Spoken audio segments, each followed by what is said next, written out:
I'm going to be talking about the Haymarket riot, affair. You can say the trial also.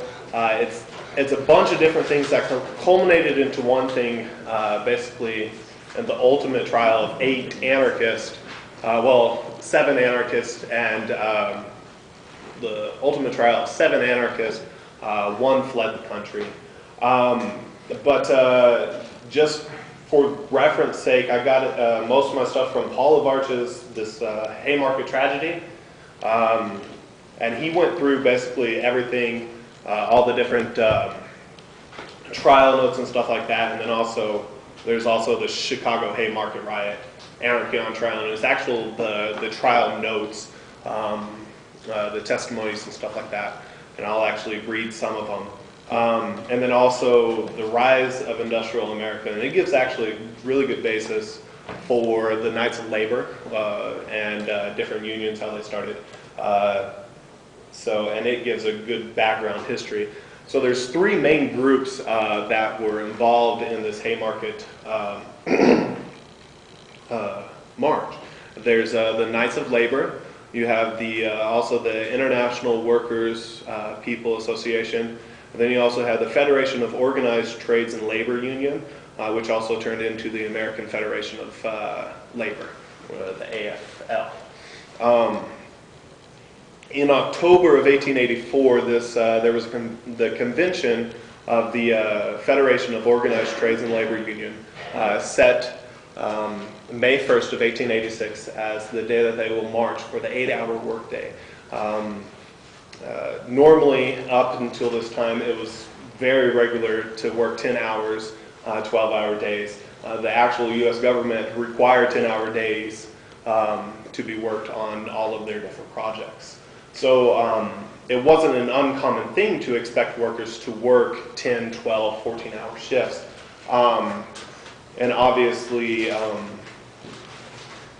this was just ridiculous on people to require them to work that long. And so there was this movement to work for 8 hours, to make employers pay 10 hours of work worth of pay for only 8 hours of work. They felt that this was pretty. It was a demand that could be met, and definitely. Felt like it should be met. The Knights of Labor, though, they said that they didn't want to march. They kept out of it. They said, we don't want to march because a lot of the people that were organizing were anarchists and communists. They felt that they could go through legislation and get it through state senators and stuff like that. And that's how they were going to get the 8-hour workday instead of just marching and striking. The IWPA, it was led by a man called Johann Most. He basically came from a Marxist group in London, the International Workers Association. He was a German. He had spent many years in prison, basically for his activities, his revolutionary activities. He came over to America and he started the IWPA. And he didn't want to participate in the 8-hour workday because he thought that it wasn't enough. That only going for the 8-hour workday wasn't the ultimate end, and so they shouldn't just stop at that, because that would just be appeasing the masses, and most people would just say, "Oh, well, we got that. That's good enough." He said that we should go forward and that we should move, that we should try for bigger demands. But they went ahead and they did the march. On May 1st, 1886, there was 10,000 workers in New York City, 11,000 in Detroit, 10,000 in Milwaukee, 40,000 on strike in Chicago alone.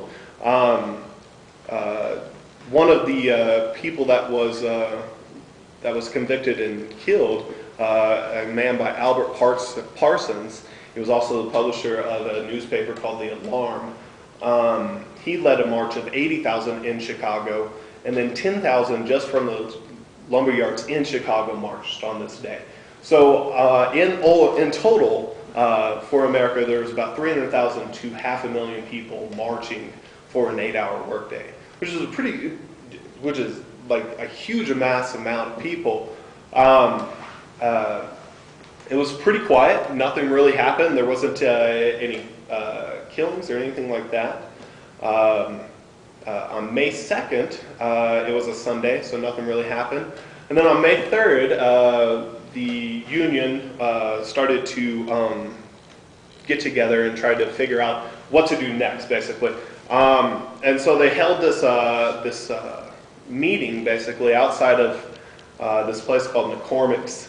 And McCormick, what he had done is he had shut down his factory, kicked out everyone that wanted to unionize, and he brought in scabs, and he hired this group of people called the Pinkertons. And the Pinkertons, what they were basically a private army for workers and employers of factories to basically allow people that wouldn't unionize and wouldn't fight them for an 8-hour day, the scabs, basically, they hired this army to protect them so that they could come in and work, and then they could leave, and so that way the striking workers wouldn't attack them. And basically what happened on May 3rd is that it was the end of the workday, and the scabs were coming out, and you have 6,000 people sitting here without jobs, and that are sitting here listening to this man speak, and he's saying, don't attack them, don't fight them, don't, but a fight does break out. So in the end, the police killed two striking workers, and 6 police were just injured. That was basically the ultimate thing that happened from that. But from this, Augustus Spies and Albert Parsons, they were 2 main leaders in Chicago. They were recognized speakers and stuff like that. They thought that there were more strikers and workers that were out of work that got killed at this. And so they called for a call of arms, and they printed up all these flyers and everything else saying, you know, bring your guns and your weapons to this next meeting tomorrow night. And Spies actually saw this, and he said, no, we can't do that. We can't do that. We need to talk about police brutality, but don't bring arms and weapons. And so only about 200, only about half of the flyers that were produced with the calls to arms got actually sent out. And then they got made up more saying, come, let's talk about this police brutality, let's do something about it. You know, the police are out of hand against these people. So May 4th comes. The meeting starts at 7 o'clock, but the first speaker actually doesn't even start until 8. It wasn't this big, huge thing as what they thought. It gained more and more people just as it went on. The mayor, actually, of Chicago came by, walked by, said, it's all calm, and he goes home. It's whatever. About the end of the meeting, it starting to rain, and they're about to end the meeting, and 200 policemen come and attack about 300 to 400 people. And, well, they don't attack, sorry. They come to disperse this peaceful gathering of people. But, you know, the police did have guns, they had weapons, they had clubs out, and it wasn't unusual for workers to be beaten and to be just basically abused by the police. So as they were coming out, though, an unknown bomber throws a bomb, and in the perfect spot, it kills 1 man, and it injures 60 of them. Just as one bomb. So basically, they go like crazy, and so they just start firing, and they injure even more of themselves. The actual workers, there was only 1 that was killed, and they can only find reports that 12 were injured, but it might have been more because a lot of times what they would do is they would just go and take them to a house and basically doctor them up or whatever, and so you couldn't get like an accurate, they wouldn't take them to the hospital, basically. So that's what happened. What led to this arresting of these 7 people. You have Augustus Spies, Albert Parsons, Adolf Fischer, George Engel, Louis Ling, Michael Schwab, Samuel Frieden, Oscar Neebe. All of these were,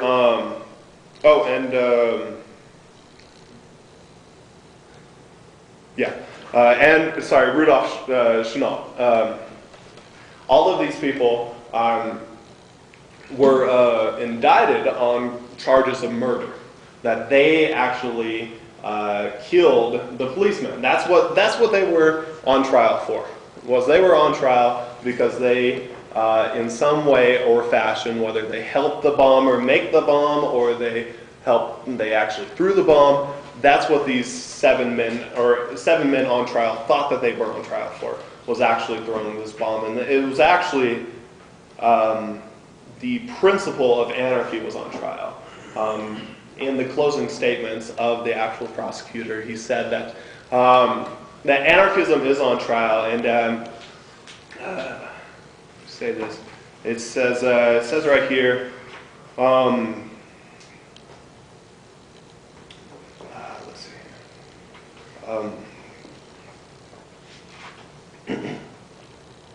He says, Grinnell has intimated to us that anarchism was on trial. The theory of anarchism belongs to the realm of speculative philosophy. There was not a syllable said about anarchism at the Haymarket meeting. At that meeting, the very popular theme of reducing the hours of toil was discussed. But anarchism on trial, phones Mr. Grinnell.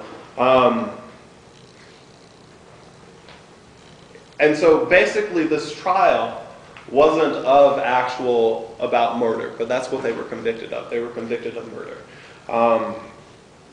Of the suspects, 5 of them were German. One of them was of German descent, but he had been in America for over 15 years. Albert Parsons, he was an American. His grandfather fought in the Revolutionary War. He actually fought in the Civil War. He was basically as much of a citizen as anyone else.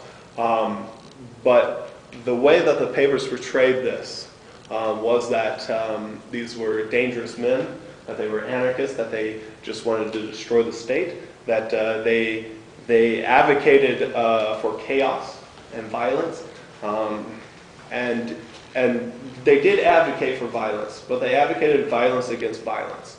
And they basically said, if they're going to have guns, we better have guns. If they're going to have bombs, we better have bombs. Whether or not that's a good ideology to win over people, I don't know. But it seemed like at least the 8-hour workday, it did come about.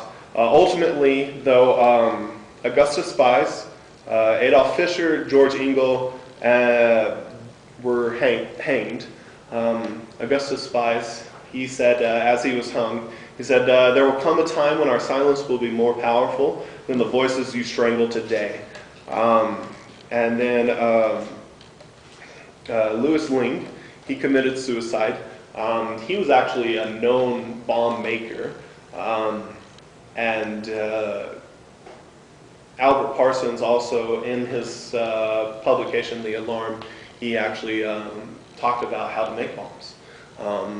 And interesting to know, I didn't know this, but the Chicago Tribune actually did the same thing against the anarchists, advocating, saying that these are dangerous criminals, and so we need to know how to defeat them at their own game. And so basically argument against argument, violence against violence. Michael Schwab, Samuel Frieden, Oscar Neebe, they all 3 went to prison.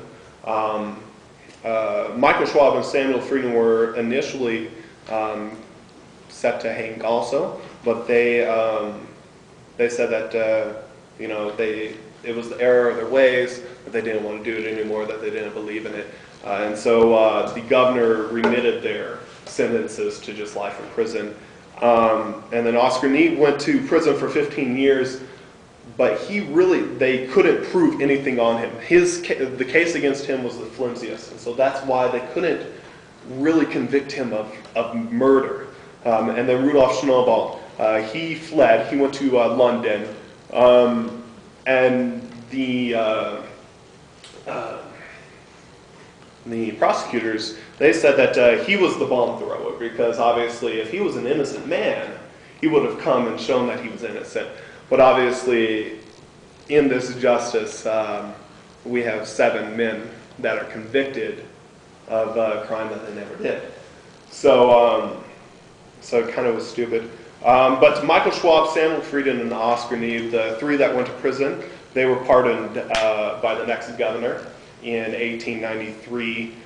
So they went to prison 1886. So basically 7 years later, they sat in prison. But the next governor, his political career was over after that. So yeah. Can I pause you for a second? Yeah. Okay, thank you. So, so what I wanted to read was actually 3 people's the final addresses of 3 of them, just because I thought that it kind of shows everything, at least the injustice of this. Augustus Spies, he says, anarchism is on trial, phones Mr. Grinnell. If that is the case, Your Honor, you may sentence me, for I am an anarchist. I believe with Buckle, Paine, Jefferson, Emerson, and Spencer, and many other great thinkers of this century, that the state of caste and classes, the state where one class dominates over and lives upon the labor of another class and calls this order. Yes, I believe that this barbaric form of social organization, with its legalized plunder and murder, is doomed to die and make room for a free society, voluntary association, or universal brotherhood, if you like. You may pronounce the sentence upon me, honorable judge, but let the world know that in AD 1886, in the state of Illinois, 8 men were sentenced to death because they believed in a better future, because they had not lost their faith in the ultimate victory of liberty and justice. And that was Augustus Spies. He was German-born, and he was also a part of the IWPA. Oscar Neebe, he was the one with the flimsiest case. He says this: there's no evidence to show that I was connected with the bomb throwing, or that I was near it, or anything of that kind. So I ask you to hang me too, for I think it is more honorable to die suddenly than to be killed by inches. I have a family and children, and if they know their father is dead, they will bury him. They can go to the grave and kneel down by the side of it, but they can't go to the penitentiary and see their father, who was convicted for a crime that he hadn't anything to do with. That is all I have got to say. Your Honor, I'm sorry I'm not to be hung with the rest of the men. And I think Oscar Neebe's, his shows that his conviction, and that if you're really going to convict my friends of the same crime that I did, but I only get this, he felt like it wasn't fair. But it shows his deep conviction for his morals, for his philosophy. And that's definitely something really honorable, I think. Adolf Fischer, he says, I've never been a murderer. I've never yet committed a crime in my life, but I know a certain man who is on the way to becoming a murderer, an assassin, and that man is Grinnell, the state's attorney Grinnell. Because he brought men on the witness stand who he knew would swear falsely, and I publicly denounced Mr. Grinnell as a murderer and assassin if I should be executed. But if the ruling class thinks that by executing us, hanging a few anarchists, they can crush out anarchy, they will be badly mistaken, because the anarchist loves his principle better than his life. An anarchist is always ready to die for his principles, but in this case I have been charged with murder, and I am not a murderer. You will find it is impossible to kill a principle, although you may take the life of men who confess these principles.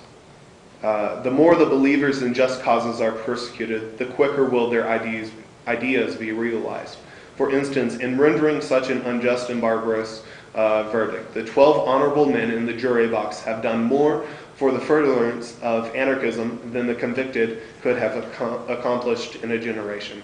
This verdict is a death blow against free speech, free press, and free thought in this country, and the people will be conscious of it too. And I think at least with his last testament, he really just shows it that they had no reason to murder these innocent men. But because of their ideals and because of their philosophy, they were murdered. In this society of freedom, of free speech and free thought, a free congregation of people, it's not totally true. It's not totally free, and we can obviously see this with this example. A few things is that in the jury there was actually a man that was the brother of one of the police officers that was injured in the bomb throwing. So there's an instant conflict of interest, but the judge allowed it. And then as for the bomb throw, there's a lot of different theories. One said that it was a Pinkerton agent, or basically one of the police guys. One said that it was just a unknown assailant. Some say that it was Rudolf Schubel. I personally, I don't know, obviously, as far as I've read. But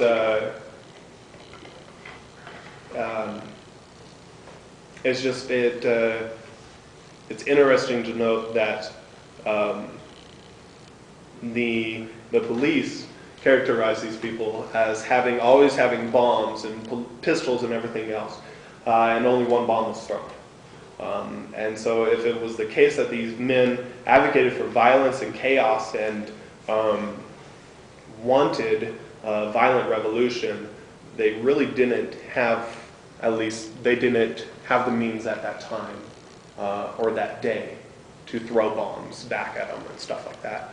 But what came of all of this is that in 1889, Second International in Paris convened and basically said, let's honor these men that were killed, and then also let's work for the 8-hour workday internationally. And so they decided to march on May 1st of 1890, and subsequently every year after that. And then later and then obviously we have the 8-hour workday. In closing, I think that this is an obvious example of American justice for the capitalist class. This is an obvious example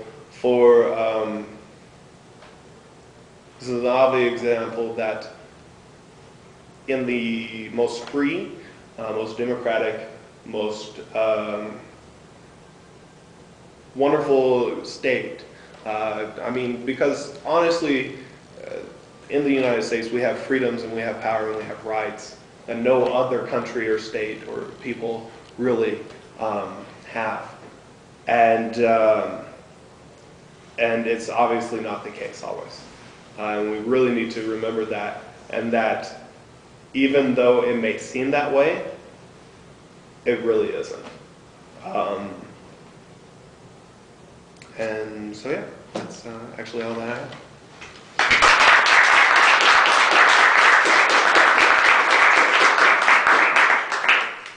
I'll just kind of open this up as a general question, comment, or whatever I do.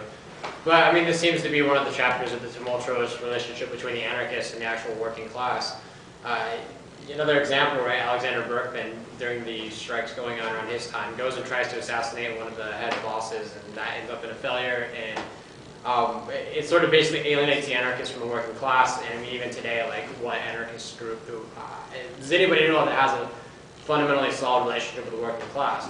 So I'm just curious, how did the working class perceive those anarchists that were executed on behalf of whatever? As you can see with the Second International, they came together and they said that let's honor these men. And the May 1st, 1890, I don't have numbers, but it was massive. It was a worldwide march for this 8-hour workday.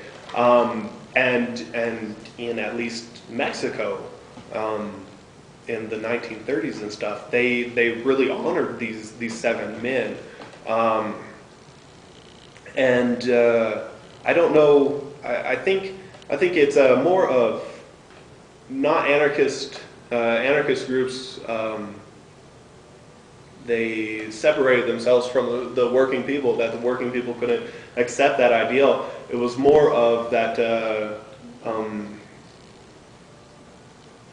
that the anarchists advocated for a social revolution of total means. Like the IWPA, what they wanted was they wanted not just 8 hours workday. They wanted a total revolution, and that's why I think that this separation came, was that they advocated for more than just the unions were.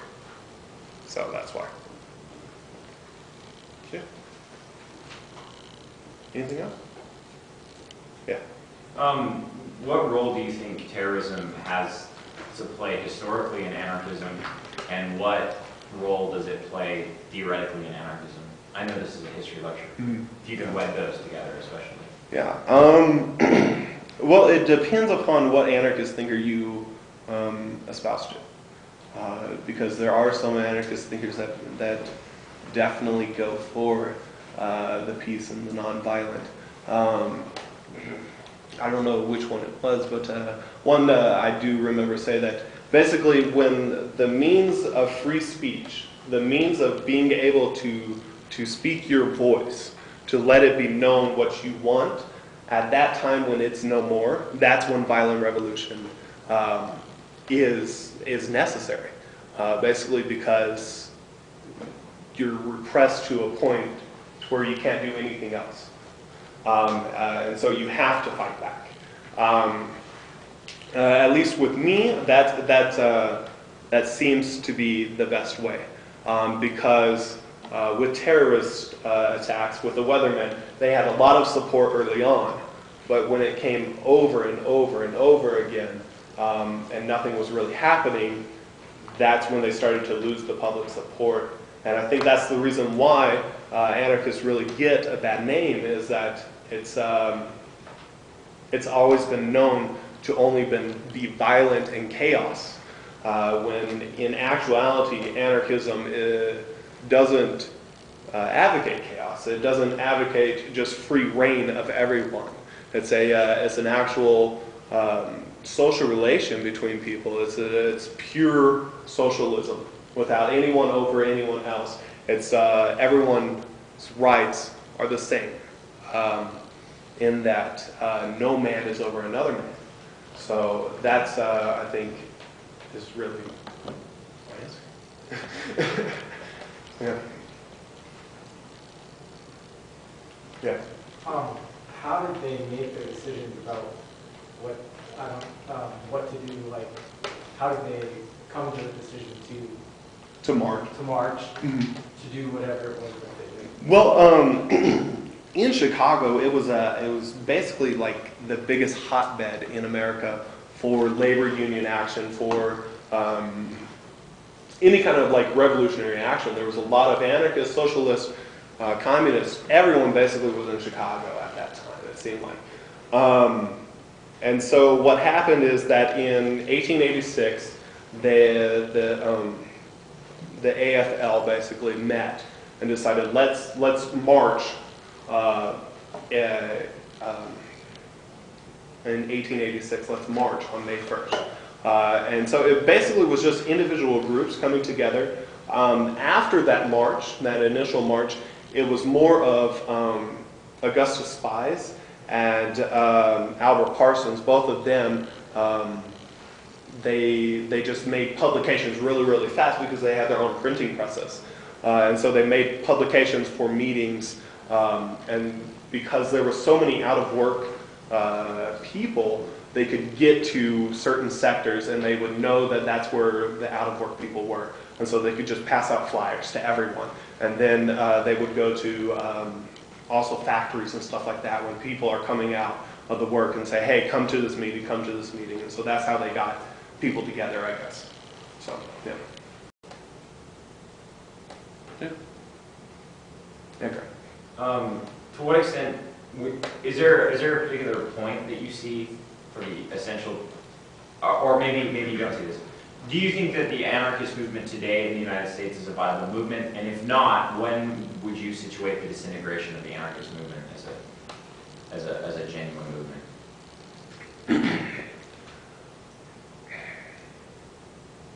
I actually have problems with this myself. In that, I obviously am an anarchist. I do believe in that. The thing is that anarchism with socialism, with communism, I guess, anarchism and communism. The way that I see it is that you have two basically political schemes that you can avow with socialism. So you have anarchism, which is no state, and you have socialism or communism, which is state power. The anarchist movement in America, currently, I mean, it's just individual selves. It's individual people advocating liberty. It's people talking to their friends saying, hey, is this really First Amendment rights that we have? Do we actually have full rights to bear arms? And so it's more of a, like communism, or not communism, but it's more of a thoughtful revolution in that most anarchists believe that you need to raise the conscience of the people to understand that this isn't real true freedom. That what true freedom is that there is no man above another man.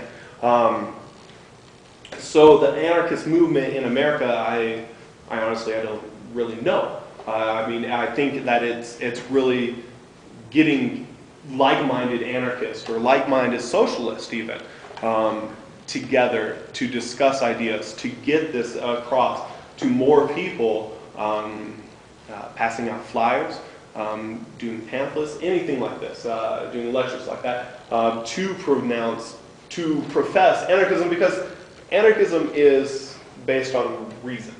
It's based on logic.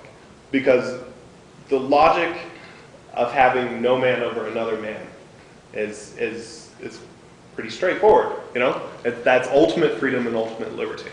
So that's why. So yeah.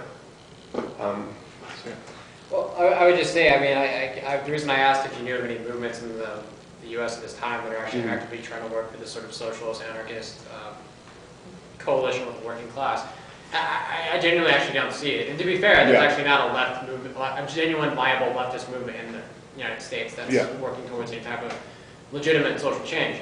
I mean, as I see most of the anarchists, it's basically lumpen proletariat on steroids, which is to say a bunch of kids who shoplift a bunch, squat in punk houses, and pretend to actually care about anything. And so, I guess I would just restate it. Do you actually see that there is this sort of movement that you're actually idealizing in the U.S. at the moment? Well, I do think so, because I mean, you see it in the Libertarian Party, at least strains of anarchism. The Libertarian Party, as far as I know, is the closest political party that would advocate that. Less government, and still socially conscious. But an actual anarchist movement I really don't think so. But what I would say to response to these, the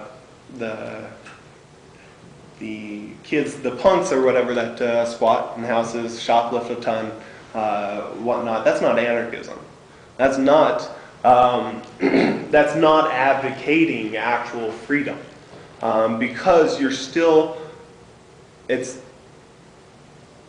society. You're still with another man. You still have social relations with another man, with another person, and so this advocation of shoplifting or squats is still, it's invading the rights of another man.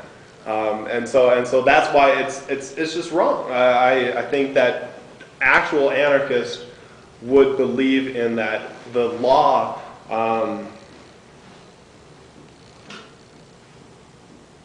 I would say that actual at least my idea is that honest and good people are still going to be honest and good people without law.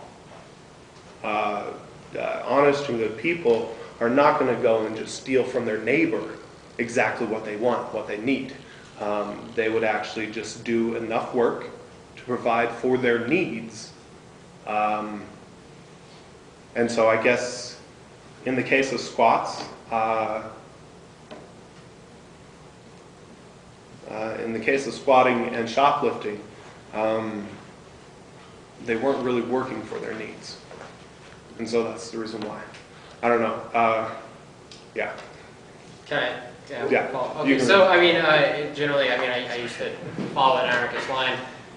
I used to be out of the proletariat myself. But what I would actually say in response to that on behalf of those anarchists, one, no anarchist I know genuinely respects property rights. Yeah.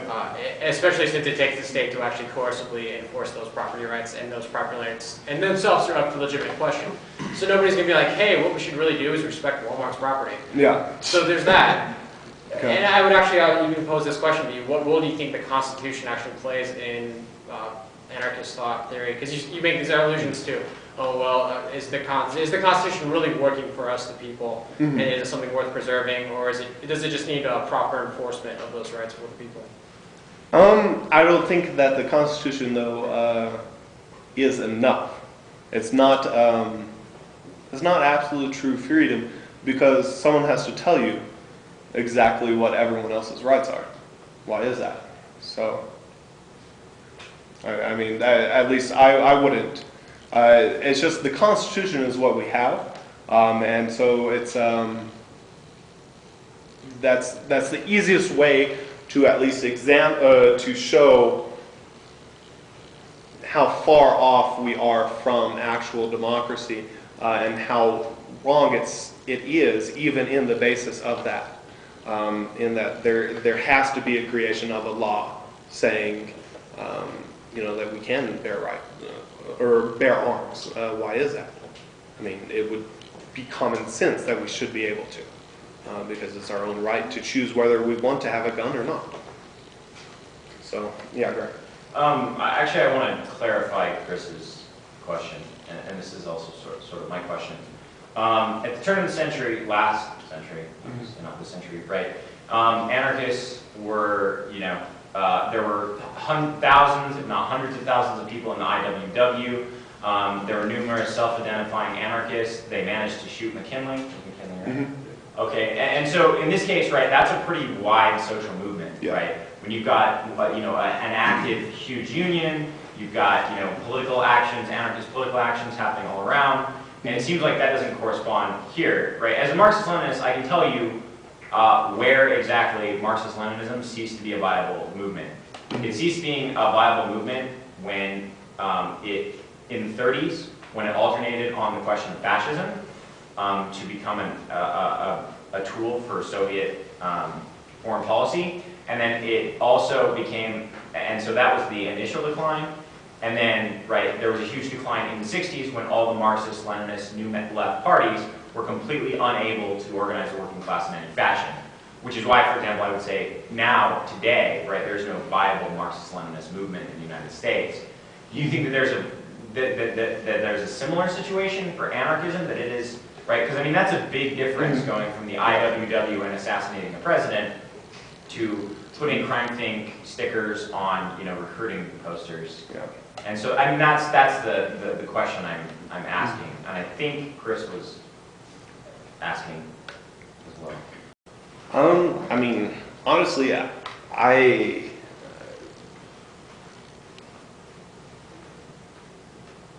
personally would advocate for more. I personally think that just speaking and talking is not quite enough. But at least it's a start. It's not the full thing, though. I think that an actual anarchist revolution it seems to me, at least, that it would need some type of violence. At least, because it doesn't seem like people would very easily drop their ideas of capitalism.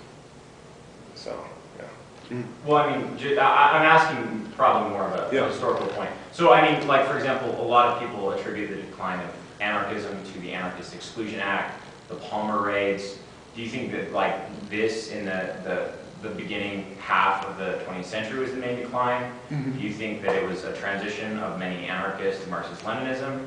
Or do you think that we're not really in a position to gauge about when anarchism lost it? To be honest, I think that it lost its steam.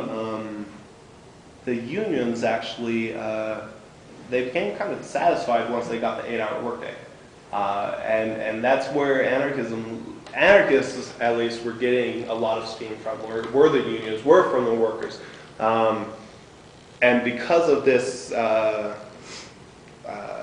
like what Johan Most said, it was basically appeasement of the workers. So they said, hey, you know what, this is pretty good. This is a lot better than what we had. And because there was so much appeasement of these, at least leftist ideals, especially when the New Deal came about, a lot of that, it just basically, what happens normally in American politics is that the bigger parties picked up on it. And the bigger parties actually started to use it into their ideologies, or at least the labor movement went to the Democratic Party instead of being totally just revolutionary. And so that's the reason why I think that it lost steam, is that people just said, well, we're getting at least something, and so why do we really need to advocate more for this? And because of the actual papers and everything else at that time were so anti-communist and anti-socialist and anti-anarchist that it became to the point where people just didn't want to be affiliated with it. They didn't want to be affiliated with the chaos and the violence and the craziness of the previous anarchists. And so they said, you know, let's back off from this. So that's, I think that's the reason why it probably fell more. So, do you guys have anything?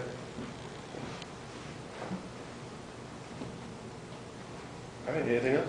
Yeah. Well, I guess I'll just ask this question. At what point do you see the state dissolving as well as the Constitution itself? And I mean, most anarchists would be like, look, once we get rid of the state, like that's it, that's done. Like, yeah. So it's pretty much returns to this sort of Hobbesian state of nature where we kind of do our own thing.